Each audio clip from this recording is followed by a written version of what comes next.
Ba-da-ba-ba, ba-da-ba-ba. All right. Promoter 101. Promoter 101. Promoter 101. Promoter 101.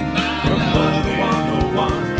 Promoter 101. Promoter 101. Promoter 101. Promoter 101. This is Scott Aller, VP of Marketing at Core Software. You're listening to Promoter 101. Oh, you found us. It's the Promoter 101 podcast. This is episode 47, and my special guest co-host this week is from Ticketfly, Jeff White. Welcome to the show, Jeff. Glad to be on the show, Steiny. As it's an incredible one this week. We have Mac Presents Marcy Allen sharing some insights to the sponsorship world from the highest level possible. We are joined by Paradigm's Kevin French, talking about his career path from early on and currently working with The National and Decemberist and so many more. Plus, Soda Jerk Presents Mike Barsh shares one of his favorite industry stories, plus the news of the week. Hey, it's Benji Gold from Green Coquille Botanicals on Promoter 101. We love the feedback we get from our listeners, but never more excited to hear from you than in person at Promoter 101 live podcast recording. Catch us on tour at one of these fine cities.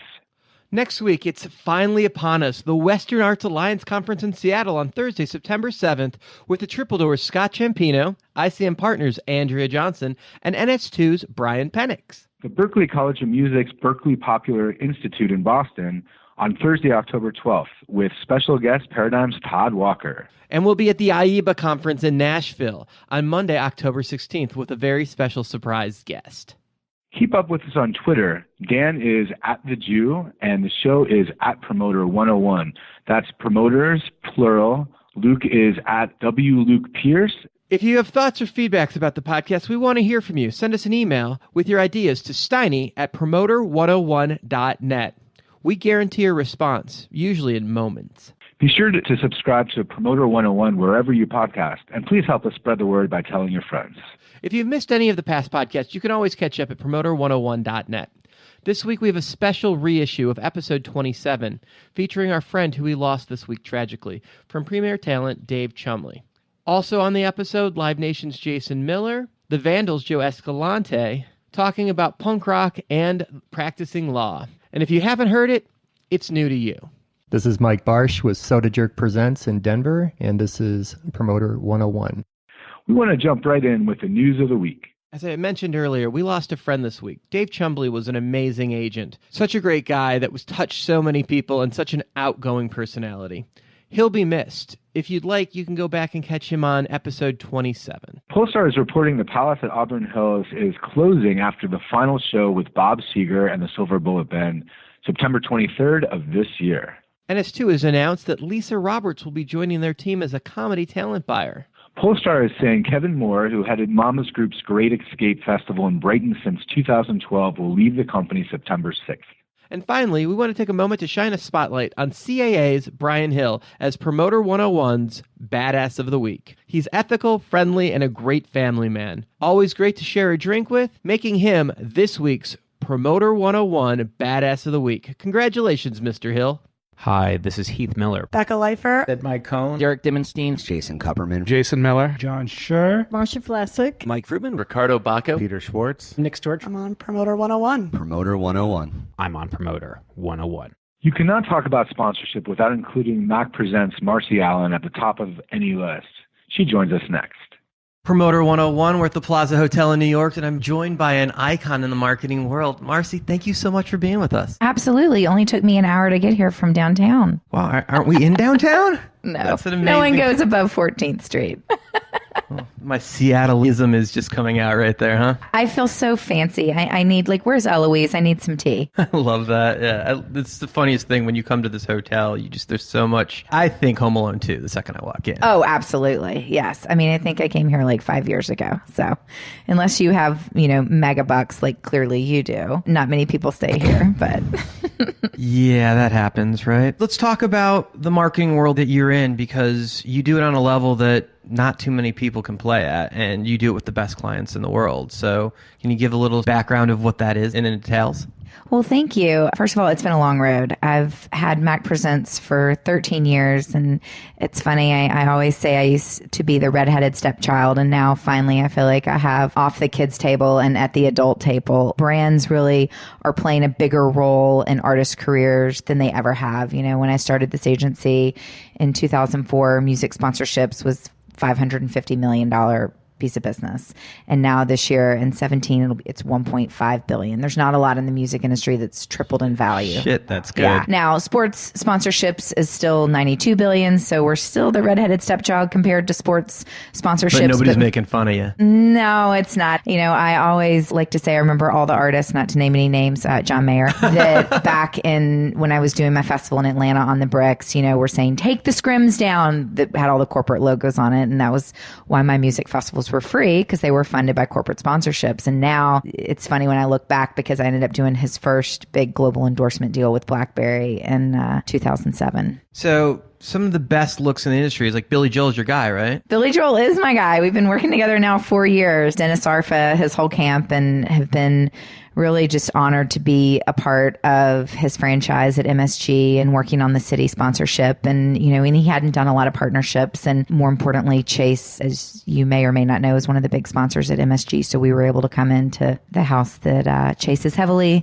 grounded in, and they got a do good look in the city partnership. between the arena and the stadium. Like, they spent some money here. Yeah, and it just made sense for City's card members and their demographic, and the fact that they're headquartered here, and the fact that Billy Joel was becoming the next franchise at Madison Square Garden. It really was just a match made in heaven. And Dennis and Jared Arfa have been such a pleasure to work with, and Jennifer Breithaupt at City, and we're just honored to be a part of it. You know, people are going to hear those numbers, those millions that you talk about, and billions, and it's just like, I want some of that. And it's a 90-10 world, and even worse than that when it comes to rock and roll.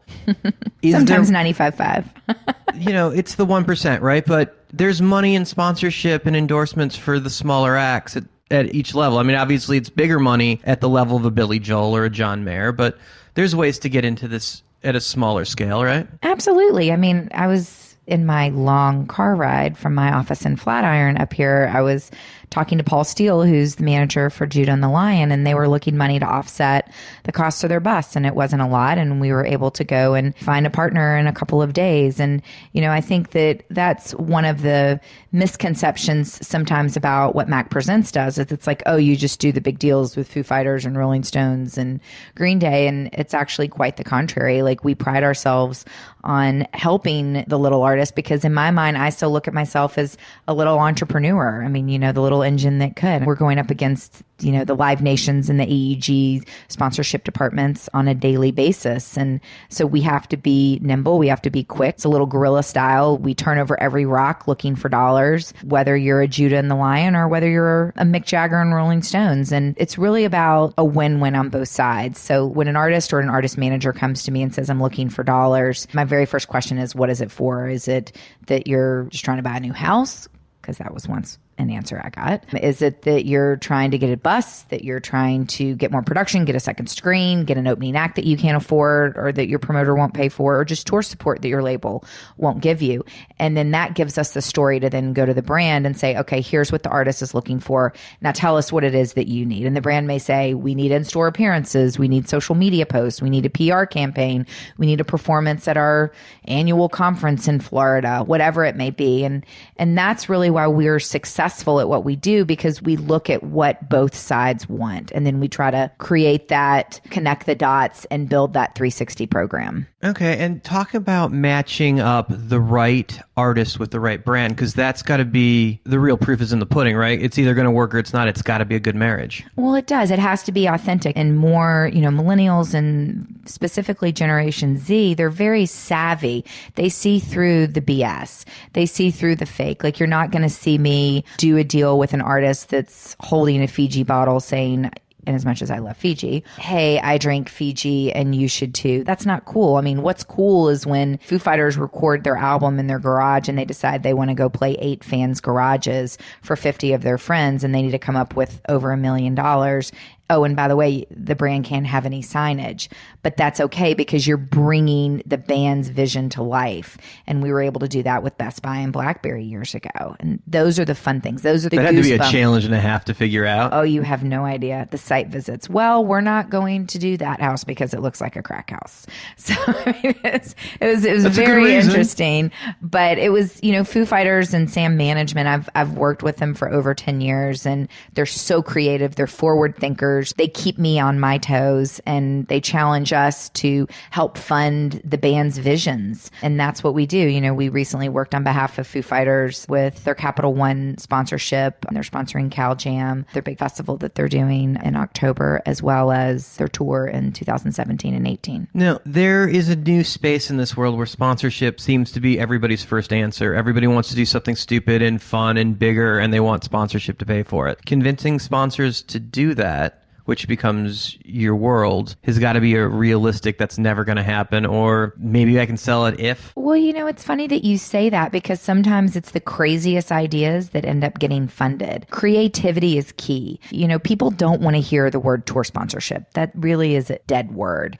It's partnership. And more importantly, it's experiential marketing, and what integrated ways can our brand be woven throughout everything that the artist is doing, through the tour, through the album, through a charity initiative, because that's something that's extremely important. If you look at all the stats right now, millennials are much more likely to purchase a product if they're giving back and if they're socially active in philanthropic efforts. I don't know where millennials are getting all this goddamn money from. It's interesting. If you look at the buying power between, and I just heard this from Nielsen, I'm going to probably butcher this. Sorry, Howard, but he's president of Nielsen Entertainment. But I think it's $1 trillion between Generation Z and millennials, their buying power. It blows the Generation Xers of the world out of the water. No one really cares about us anymore. We're like old news. They want our parents because they have money that they don't care about spending because they don't want to die with it. And they want the kids because they got the credit card bills they don't plan on paying for some reason. You just hit the nail on the head. Boomers is a huge demographic right now for brands. It's pretty much millennials, Zs, and then boomers. And Zs are very fickle because they're brand loyal based on different things that millennials are. So, there's a paradigm shift that's going on with brands right now, with traditional television advertising really kind of just dying. I mean, a lot of people don't realize, but Generation Z, they're not watching television anymore. They're watching their screens. They're watching Netflix. They're, Hulu. They're on, 67% of millennials discover new music on YouTube.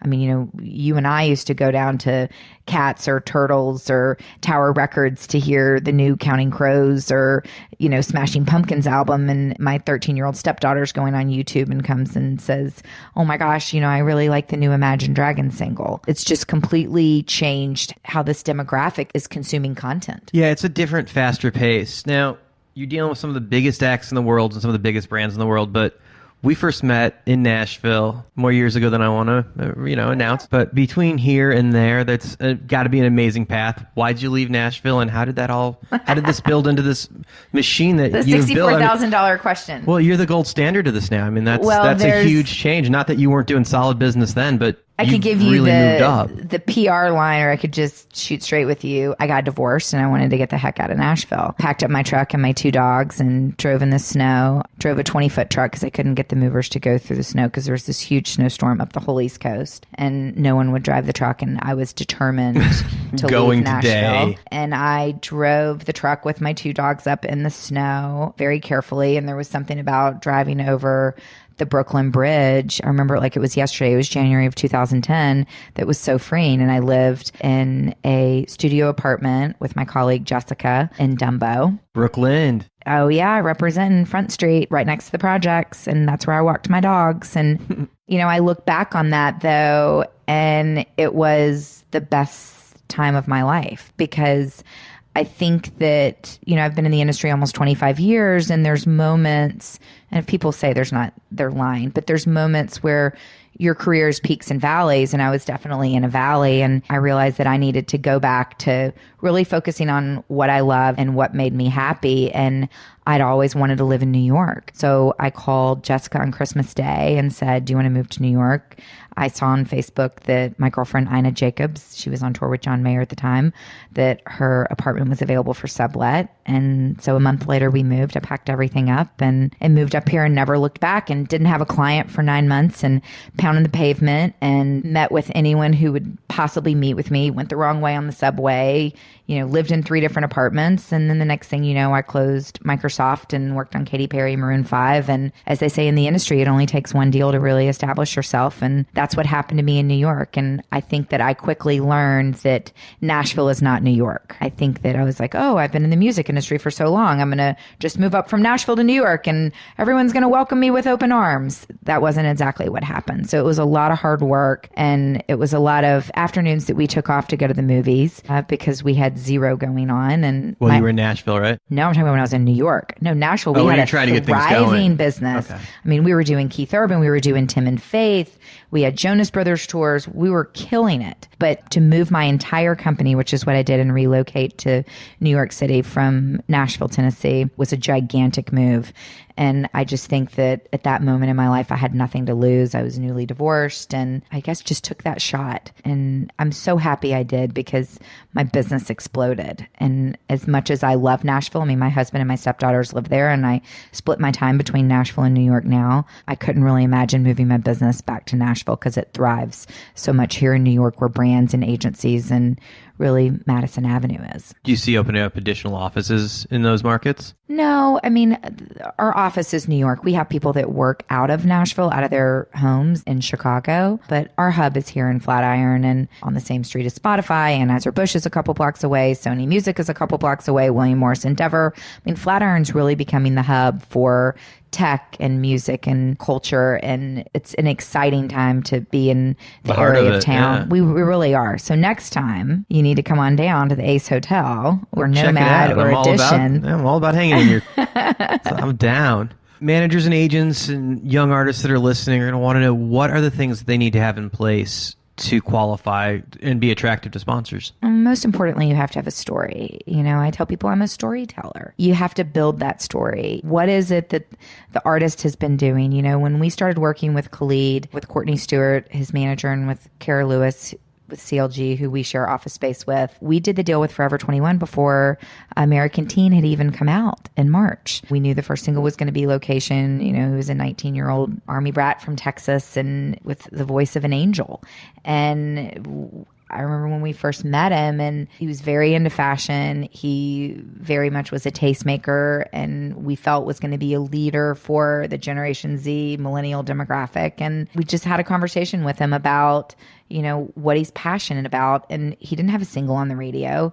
I mean, yes, he was signed to RCA at the time. So when we reached out to Forever 21 and said, what are you doing for your men's summer line? We have an artist that we think would be fantastic. The second they heard the song, the second they saw his look, the second they met him, it was a match made. It was done. And so when we actually just had the launch event in Los Angeles yesterday, and the line goes live at the end of this month. But it just goes to tell you that you don't have to be the big artist. You just have to have that story, and you have to have the charisma, and you have to have the personality.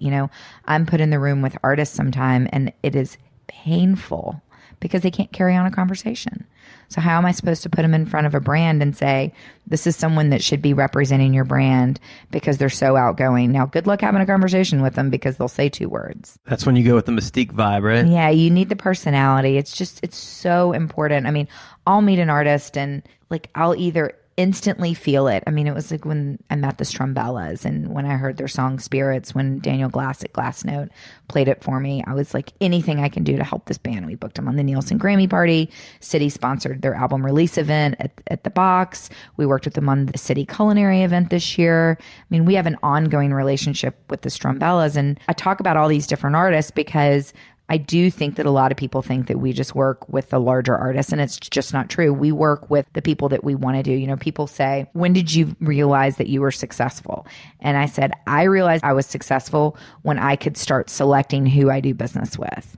And I only do business with people that I like and that I enjoy doing business with. So you have to be motivated by an artist one way or another to want to be in business with them. Either have to love the music, have a relationship with the manager, like the artist as a person. You know, we have artists come and perform in our conference rooms all the time. And there's sometimes where I'll just go, I love this. I mean, it's like Skip Marley came and he was playing us lines. I'm like, smash, huge, love it. And then there's another band, which I'm not going to say the name, but one of my favorite bands. And they came and they played it. And I told them, I'm like, I don't like that song. Like, that's not your single. So and bands now are basically auditioning to get you to like hook them up with sponsors? No, they're not auditioning. I mean, there's a lot of people that do what I do. I'm not the only game in town. It's just that we put a lot of work and effort. I mean, we tailor each pitch to a brand. We don't send out a roster of, because we don't represent anyone exclusively, brand or artists. You know, we're not an agency of record for any brands. Every deal we do is based on a project. You know, just because Foo Fighters or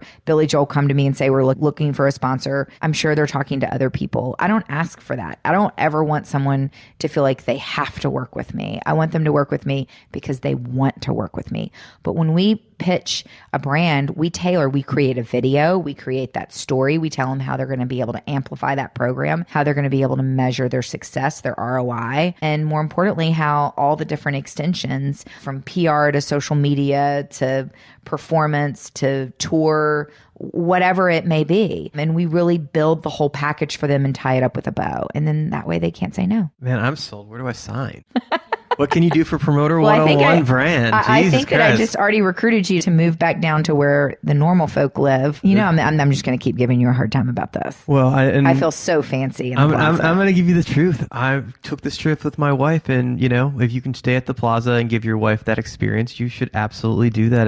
Absolutely. I hear you. Family So- comes first. Yeah, I wanted her to have this experience. Plus, it's, you know, not a hard place for people to find. Are you at the London? Which one? Are you like which hotel? Like the Peninsula, the Plaza. People can always find you. It's like Yes. staying at the Sunset Marquee. There's never a question. People know where that's at. Well, I don't like to be late, and I was running down the street in my heels because traffic is hellacious uptown. Oh, So. I'm sorry. I would always wait on you. Let's talk about some of the things that people can do coming up in the industry that you would recommend for a path of success. What are the musts if you want to make it in this business? Are you talking about college students, high school students, people that are out of college? You have to be Anybody that wants to make it in our industry, what's a must that they need to do right if they're going to have a chance at all? Well, if they're in college, let's just start high school because that's where I started. I was booking bands in high school. Read. Research.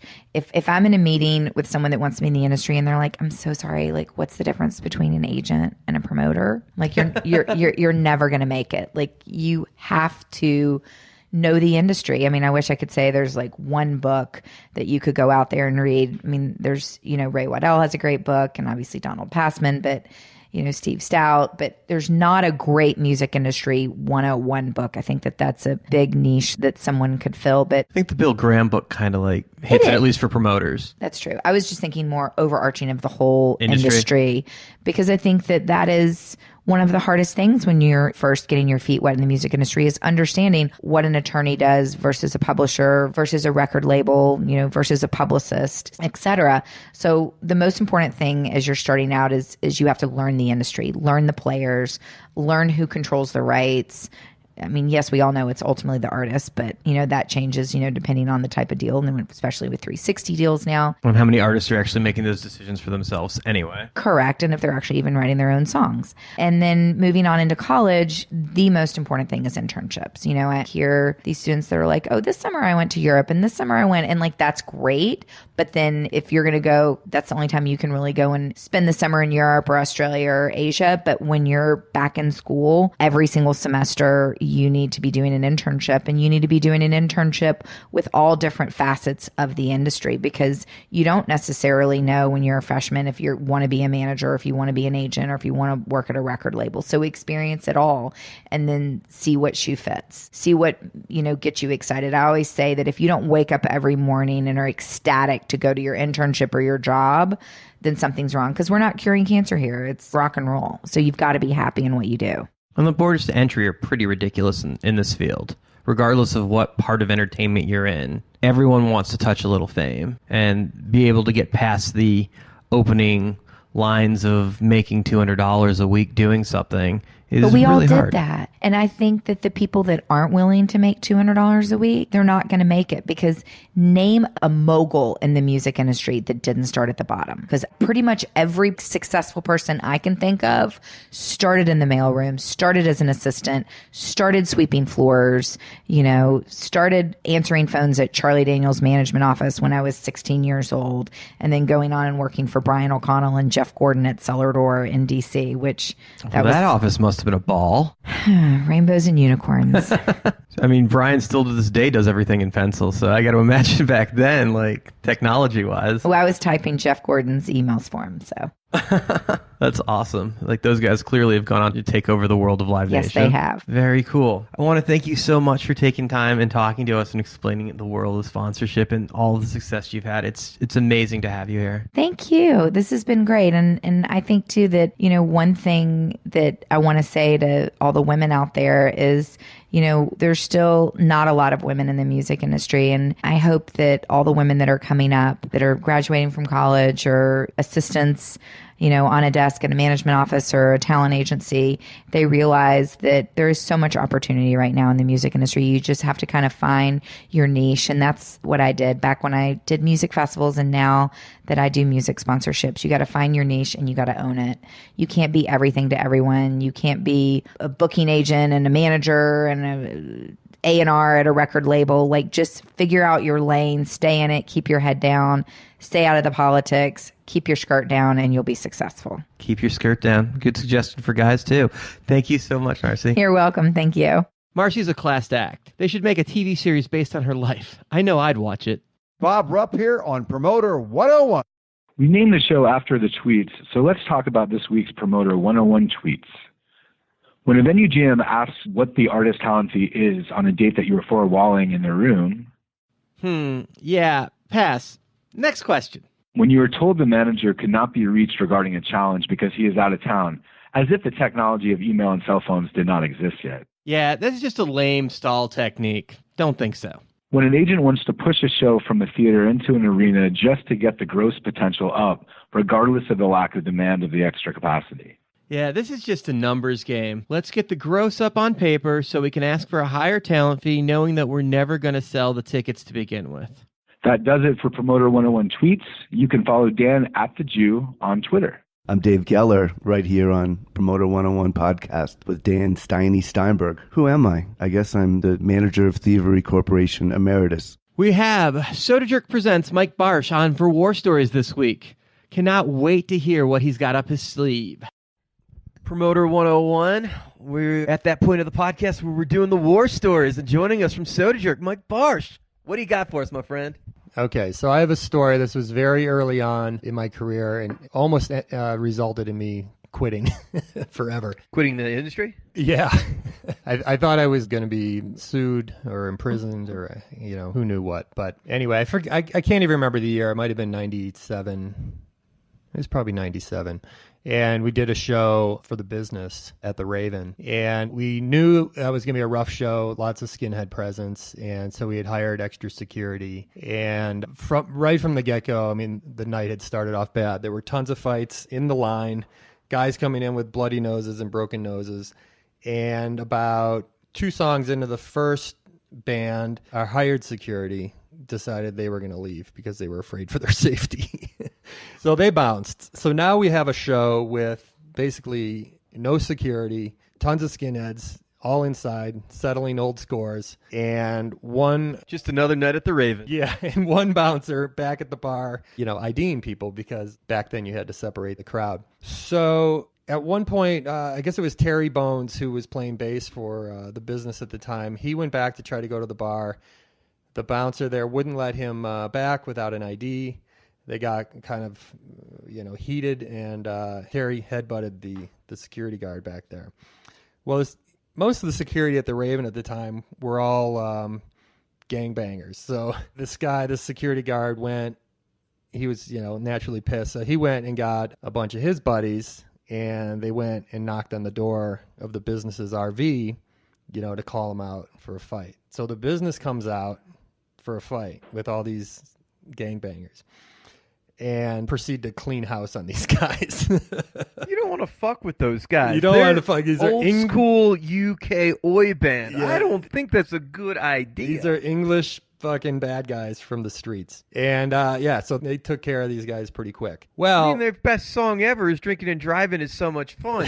This is not a band you want to fuck with. So fast forward, now these guys are really pissed because, they all just got their ass kicked by these guys. So things are just pretty much out of control in the venue. There's just fights everywhere. I remember being at the back door. I don't exactly remember why I was at the back door, but it opened up to the alley. And I think I was probably back there just talking with Jason or something. And so we hear these shots. And we're like, what the fuck was that? And then we see this Honda Civic go peeling down the alley. So then we run up to the front, and then Mickey is inside. He's like, holy shit, they just shot up our RV. And he's like, and the guys just took off and they left me here. And so the band was like in the RV. They blew like 3 shotgun blasts into the side of this RV. No one got hit, remarkably. And they took off. They left Mickey behind. So then fast forward, now the cops are there. They're arresting like people like crazy. They pinned it on this one guy. They kind of chased him around the venue and grabbed him. And I guess it was his girlfriend that actually did the drive-by. And yeah, it was terrifying. And I remember the label calling, I think, the next day because they had paid for that RV to rent it and everything. And so I think we had to cough up a bunch of money to get that repaired. It is, wow. I don't know how many times I've promoted the business in Denver, but it's more than a few. And I don't know that I've ever heard that story. Oh, my God. War stories from Mikey Sodachuk. Thank you so much for being here. Makes you want to think twice about booking the business in Denver. Hey, everyone. This is Cindy Leinott, Kira Finkenberg, Addie Ann Tarleton, Whitney Bond, Amy Miller, Dawn Holiday, Marcy Allen, Paula Palazzo, Becca Leifer, and you're listening to Promoter 101. Promoter 101. Promoter 101. And I'm on Promoter 101. This next interview is next level. Paradigm's own Kevin French. Promoter 101, we are in New York City, and I'm joined by Paradigm's Kevin French. Thank you so much for taking the time, dude. Thank you, Dan. Pleasure to be here. We can talk about the history, we can talk about what's going on now, and I think we should do a little of all of it, but let's acknowledge the moment that the Nationals have. The National having a big moment. I actually, I was upstate this past weekend for their shows up in Hudson, New York at Basilica, where they put together this amazing in-the-round surround sound where they played the entire new album start to finish, and the album doesn't come out until September, so it was a treat. So we had people from all over the world fly in for these shows. It was fantastic. It was amazing seeing them perform these songs for the first time live. It was something special. How does the audience respond to the new album? Because it's a weird thing no matter who you are, because you know the band, you love the band, you're going to see the band, but yet you haven't had a chance to connect with the music in any way, shape, or form yet. Yeah, well, they're not singing every word because they don't know them yet, but it's the National, and everybody's so engaged to see what's going to happen next. They've only heard 3 tracks so far off the album, so it was super special to see the reaction of everybody freaking out to these songs that they'd never heard before. Now, how did somebody that isn't their agent or manager get into the room for a show like that? It was an invite to a lot of industry from around the world. So there's people from Spotify and Apple and international label associates and promoters and people from all over the world were invited to come to the show. And then we sold some tickets. That was basically, I paid for the production, and then the rest of it was a benefit for Basilica and Hudson. Oh, very cool. So I know they raised some money for a good cause. That space is amazing. I don't know if you've heard of it, but it's a special place in Hudson, New York, next to the train station. It used to be an old glue factory, I heard, and they set up this amazing production inside there, and it was quite a night. And the vibe that's going around with the industry saving some of these amazing historical structures. I mean, you look what Mike Luba did with Forest Hills and what Glancy's... The National are playing there. Right? Glancy did in Brooklyn with Steel. Have you been in there yet? You know, I went to Forest Hills the other day while I was here, but I haven't gotten a chance to check out Brooklyn Steel yet. But I've seen some amazing pictures. I mean, Brooklyn Steel is like an artist's just dream venue. You walk in there and it's just perfect for that size. You know, it's just everything about it. Backstage, the stage, the audience experience, everything is just phenomenal. It's like one of the best venues I've been in. It's funny. It's like it seems like this market overall is changing the vibe of how cool a venue needs to be to get the fans and the artists' attention. Yeah, well, it's New York. I mean, it starts with Madison Square Garden at the top and all the way down through the Beacon and Radio City. Like, there's a tone that has been set. Absolutely true. And Bowery Presents, I mean, AEG, Bowery Presents now. Yeah, they've got them all. I mean, that venue, I don't think they have an open night. I can't get an open night anyway this fall. It's booked basically every night. You got to feel for Jim Glancy sometimes. I don't know how he's dealing with all the success. I know. I feel bad for him.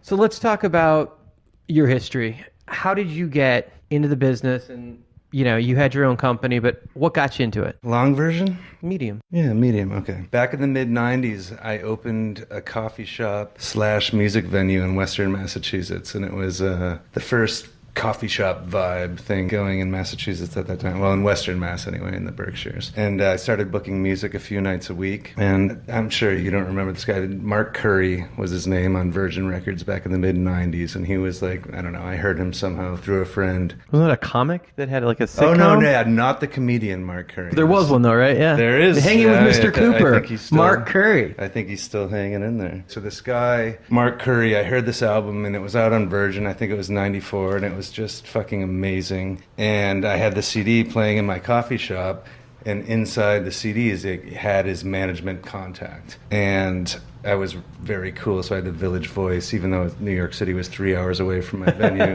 delivered each week. And Mark was playing at the Mercury Lounge in New York. And I was planning on going down to the show that weekend, and the manager's number was inside the CD. The J card? J card. And I called him up one day, this guy in LA, and answers the phone. I'm like, hey, I own this little coffee shop in Massachusetts, and I see Mark's in New York. You know, any chance he could play my coffee shop? And he's like, let me look.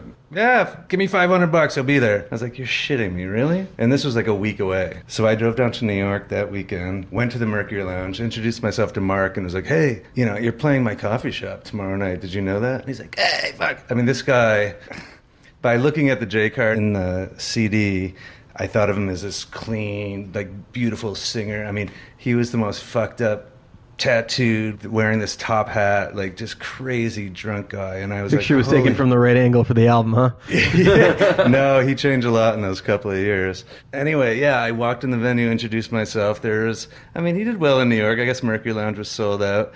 And we hit it off. We started talking. I stayed out all night with him until 6 in the morning, whatever it was. And he got in my car the next day and drove up to Massachusetts with me, and his band followed me, and they played my coffee shop. And this insane drunk guy wearing a red tuxedo walked into my coffee shop and played the most amazing set ever. And it was the start of my live music passion, where I knew like kind of what I wanted to do. And I ended up selling that coffee shop the next year. Put out his next record. CAA had dropped him, so I took all his old itineraries and I was just calling people. You know, this is like pre-email. I'm calling Shubas and calling all these venues around the country, and I'd book the tour. So you taught yourself how to book? I taught myself. I had no idea what the fuck I was doing. I had no idea. And I'd book the tour, get in the van with him, and drive around the country and go to all the shows and try to find him the next morning wherever he woke up. Somehow, you know, I don't even think we had cell phones at that time. Yeah, it was kind of how I got my start. What year is this about?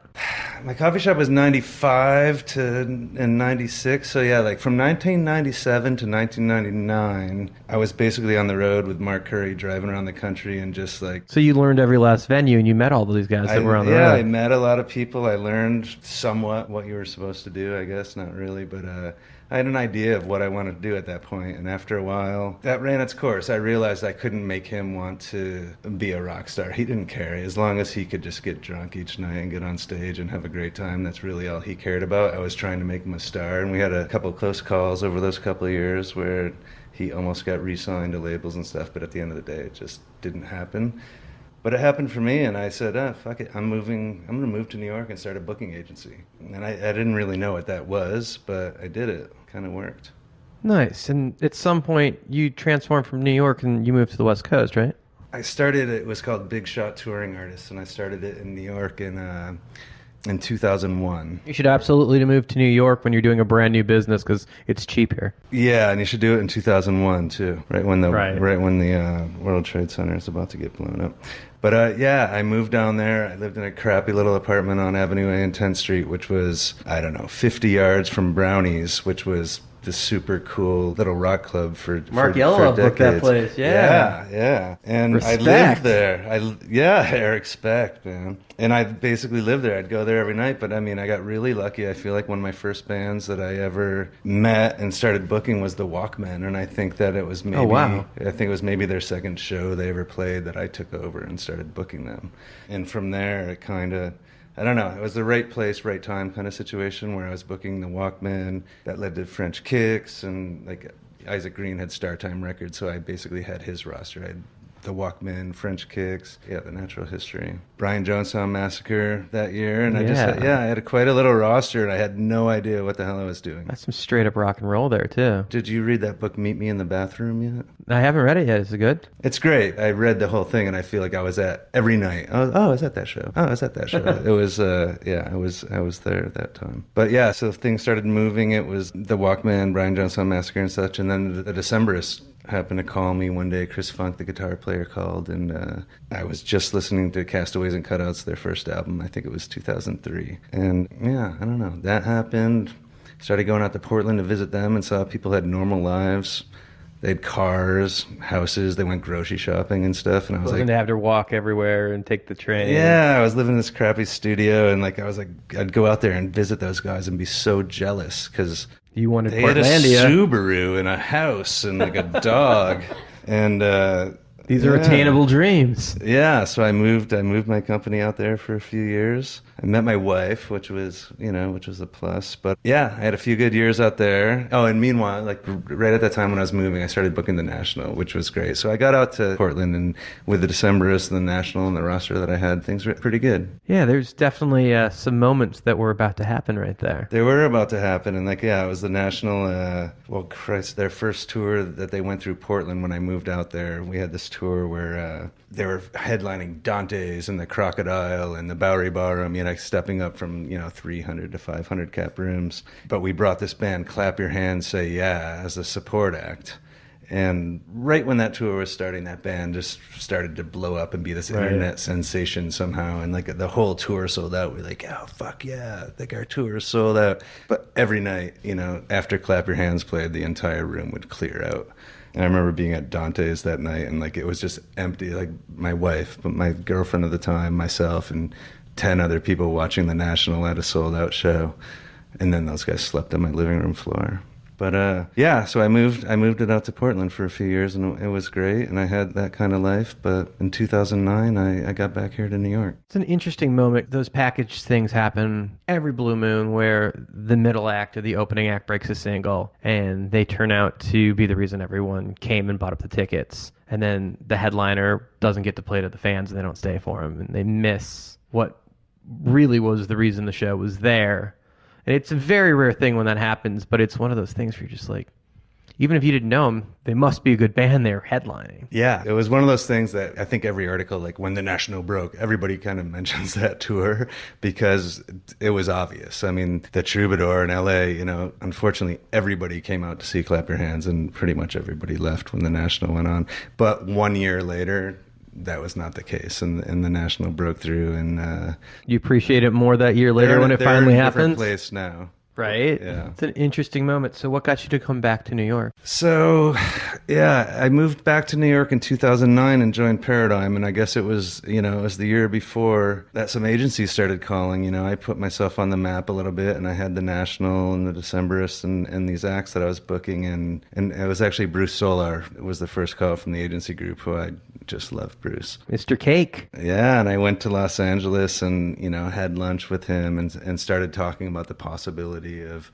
you know, someday when you're ready, maybe you'll want to, you know, come to a bigger company. And I thought about it a bit, but it kind of just, I don't know, it wasn't the right time. And then several months later, Marcia Vlasic she was going to ICM to I think it was right at the time when she was kind of restarting the contemporary division there at ICM, and she had called me, and I was in Portland, and she said, hey, next time you're in New York, we should get lunch or you know, come by and talk about this stuff. I've heard I should talk to you. So I came to New York a couple times and met with Marcia, who is great and I respected so much, but I still wasn't sure if it was something I wanted to do or not. Like, I loved being an entrepreneur. It's something exciting to wake up every day and when you own your own business, and I don't know, you don't know what's going to happen, and it's exciting. You ran your own coffee house. You ran I did. businesses. I've never actually had a job. I've bartended here and there once in a while, but I mean, yeah, I kind of never had a job, and I have this entrepreneurial spirit, and it was hard to give up.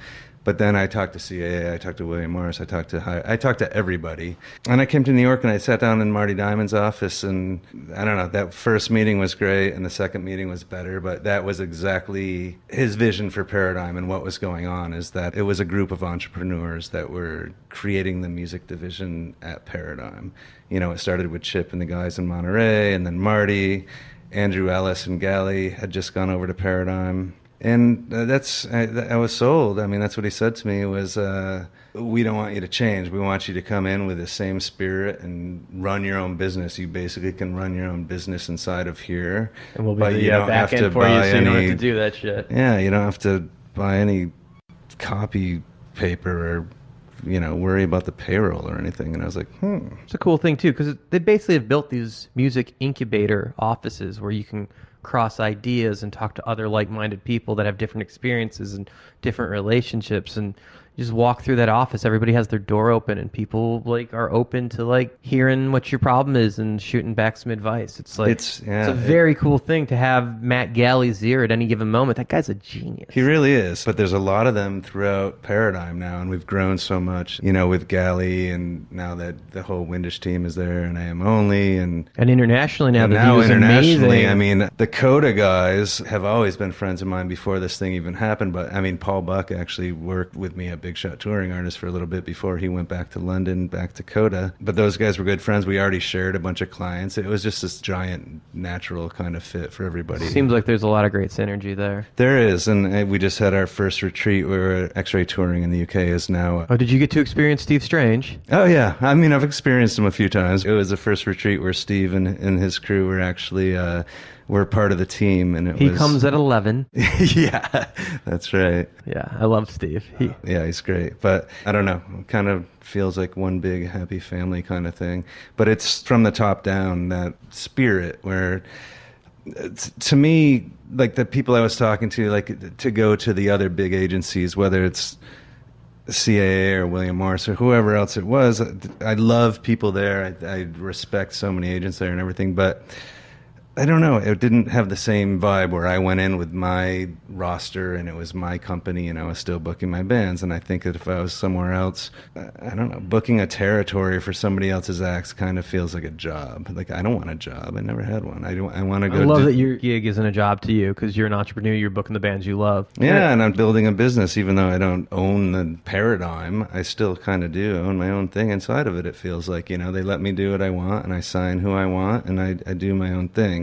And I don't think I would enjoy going to work so much if I knew I had to book a bunch of dates for a band that I wasn't personally invested in. Because that's the one thing with me is, you know, I want money. I mean, there's a lot of agents that might do it for different reasons than I do. But I mean, still for me, it has to be something like I have to want to go to the show. I want to get off the couch on a Sunday night and go to the show. Like, I mean, if I didn't like the band, that would be tough to do. So let's talk about what it takes to get in business with you. What are you looking for when somebody picks up the phone and calls you? I have to love it, and I've gotten to the point I feel like I've been doing it long enough and paid my dues a bit that, you know, I don't know. There was times maybe in the past where I may have considered booking something that might make some money that I wasn't absolutely in love with, but not any longer. I mean, I've signed, I don't know, maybe one band this year. I don't know. Yeah, that's about it. I really am very choosy nowadays of what I'll do, but you've got a good sized roster currently. I have a decent sized roster, and I look at it and it's just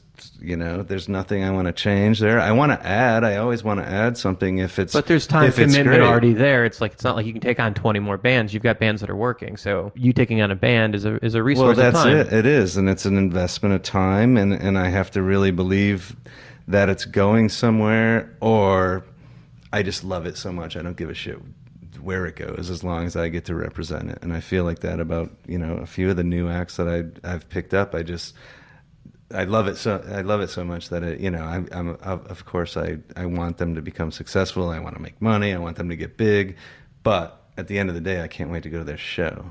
Okay, and let's talk about talent buyers. How do you figure out who you're comfortable with? Who are the buyers that you love working with? You build relationships, over the years, and now I look at it and I look at myself as this young guy, which I'm not. I've been doing this for 6 Yeah, we all have this Peter Pan syndrome. We all think we're still 18. Yeah, 16 years of it. But you build relationships and find out, who's actual fans of your music is important to me, and who actually cares about the show and is going to be at the show. But, there's different people in different markets. You build relationships, and a lot of these people have networks now that they can, like, the Bowery presents guys because we're sitting here in New York. But, I mean, God, I've probably spent 1,000 nights in the Mercury Lounge, and they're there as my band plays for 10 people. And then we've got the National playing at Forest Hills for 13,000 people this fall, So it's like they're able to go with Mercury Lounge and Bowery and Music Hall and now Brooklyn Steel. And so I don't know. That's, a New York example. But yeah, I've had relationships with people for a very long time. And it's not like I'm opposed to new ones, and the new ones happen every day and every year with different bands. Well, like I gotta imagine somebody you get will those reach calls, out. right? Because, you got a couple bands that are having big moments. Decemberists have been there for a very long time. National's been there for a couple of years. But those two names alone, forget the rest of your roster for a second, those two names alone are going to have half the college buyers in the country trying to get you on the phone, and every club booker in America just trying to break in with you. Yeah, and it's true. And it's not, Not to mention every other established booker who you're already probably working. Yeah, I don't know. I'm open to working with new people for sure. And there's different markets, and somebody I never heard of that might have a show that sounds great that we'll give it a shot. Maybe not so much the first show they ever book is going to be with the National, but I've got a lot of relationships and keep building those. That's funny. Mitch Rose was on the podcast not too long ago, and we were talking about, if you want to do business with me, you can't expect your first show ever to be Madonna. And it's just but it's the same thing. It's like, you can't call and ask for the biggest artist on the first call. It's not realistic. Let's talk about the festivals, because that's something that's big for your act. It is, for sure. Like next week, I've got Tame Impala's, their first major festival headline slot at Panorama here next week. And that's a big look. It's a big look. They're headlining a night at Panorama in New York City, so yeah, it's definitely a big look. But, they've taken the steps and grown, and they've played early in the afternoon at Coachella and then stepped up to the next slot, and then the last time they played Coachella was right before AC/DC on the main stage 2 years ago, and next time I book them, they will be closing that main stage. Yeah, but festivals are important. Everybody wants them and everybody needs them. It's always not the right time to do it, though, and it's so competitive because there's only so many slots out there especially for the smaller acts, and it's very competitive to get those, and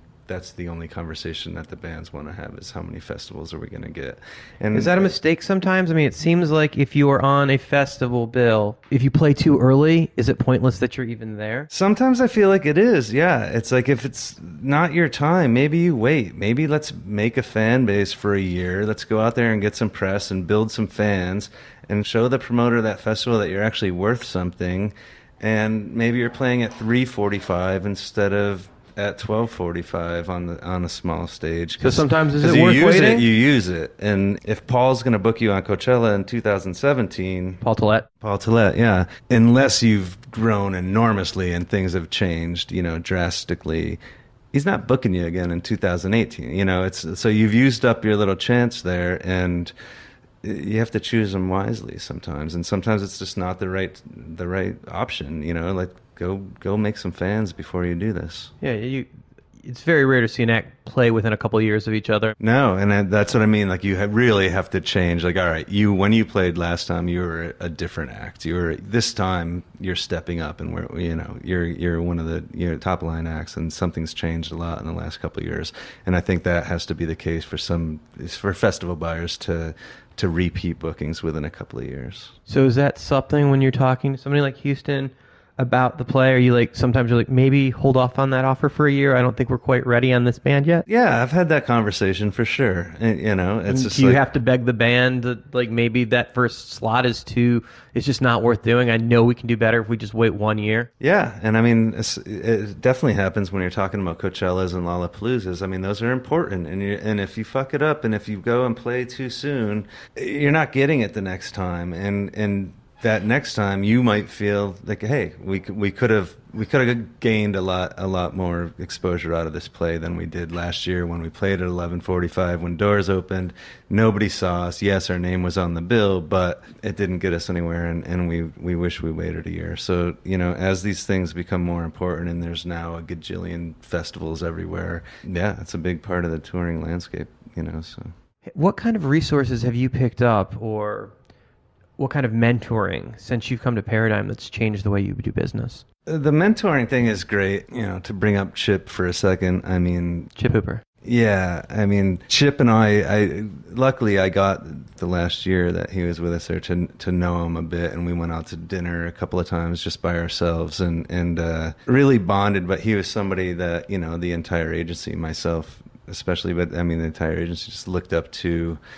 He was basically the mascot, not to make light. I mean, he was the face of the agency. He was, and he would call and say, hey, do you need help with this? Or you need any guidance with this? And it was something that, so yeah, he was definitely a mentor, and I'm glad that I had the time that I did. Marty is the reason that I went to Paradigm, and I can walk into his office any day, and I do almost every day that I'm there, and to talk to him about this or that, and ask advice, or just to tell him what's going on, whatever. But it's great to have these bodies in the building that it's my first arena show here, and I haven't dealt with this. What's your opinion on the rent? What's your opinion on the? I mean, they've deals that people can look at that have had 1,000 where I'm just starting on those. So that's a huge benefit. I mean, the other services of Paradigm are great. Being in a full service agency now that we have, branding and sponsorship departments and television and, soundtrack people and all that is a huge plus. It doesn't pertain to me as so much as it does for, people that represent, a lot of the pop acts and such, but it definitely is, something that's there. Those resources are there nowadays. It's great. What kind of advice can you give to the next generation that's coming up of things as future entrepreneurs that they need to do to be successful?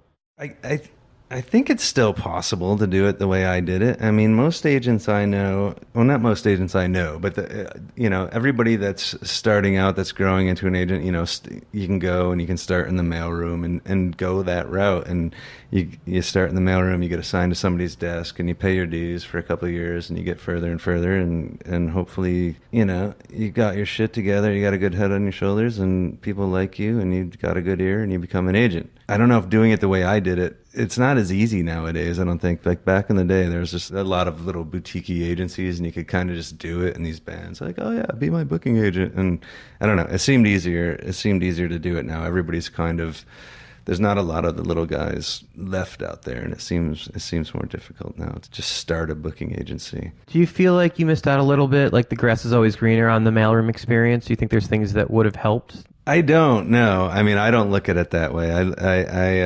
I feel like diving in and just learning and doing it on my own was a great experience, and it forced me. Like, I mean, there was literally tours that I booked at the beginning that, the promoter on the other end of the phone would be like, oh yeah, just send me your rider. And I'd be like, fuck, what the fuck's a rider?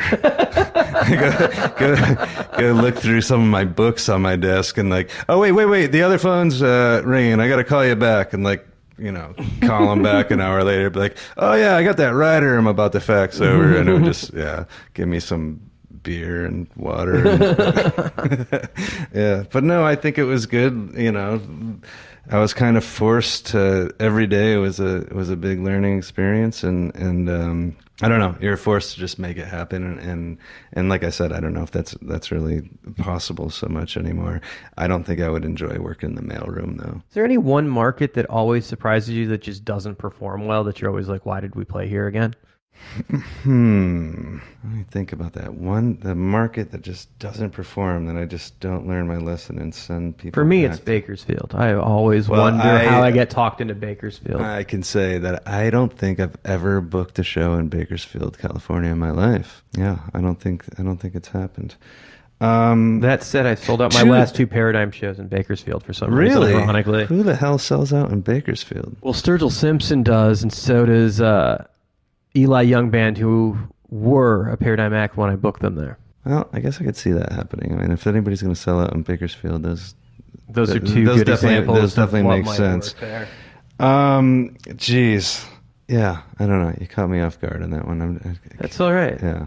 Yeah, everybody's got their Salt Lake, you know. Salt Lake's been surprisingly good to me lately. Awesome, man. Hey, I want to thank you so much for taking the time to do this. Yeah, thanks so much for having me. This is it's been great. Thank you Promoter very 101 much. with Kevin French. All right, thank you. Makes you want to think twice about booking the business in Denver. Hi, this is John Schur of Metropolitan Entertainment Consultants, and I'm on Promoter 101. Celebrating birthdays this week of August 28th to September 3rd, 2017. On Monday, August 28th, Patrick Cassidy. Tuesday, Billboard's Dave Brooks, Andy Stanley, Live Nation's Ricky Aston. Wednesday, rocks off Jake Shimakazaski. I never get that right, but what the fuck? He'll correct me later. AEG's Donna Benedetto, Live Nation's Tom Loudermilk, and tour manager to the stars, Ty Griffin. Thursday, Evelyn Zilberman, Randy Stein, Leslie West, Emily Morgan, and ICM's John Pleater. On Friday, Grantley Phillips, Alfie Lamont, WME's Robbie Frazier, AEG's Andy Rowe. Saturday, Emporium's Becky Migas, Mike Green, Gina Mendello, The Tractor's Dan Cowan. Sunday, ILMC's Chris Prosser, High Road's Jackson Herring. Happy birthday to you all from the gang at Promoter 101. It's Brian Jonas from High Road Touring, and I am on Promoter 101. If you want to reach out to us, send us an email to steiny@promoter101.net. On our next show, we have legendary concert promoter Metropolitan's John Shear, as well as High Road Touring's Brian Jonas. Until then, we wish you sold-out shows for the week to come. Cheers. Tim Borer from UTA on Promoter 101.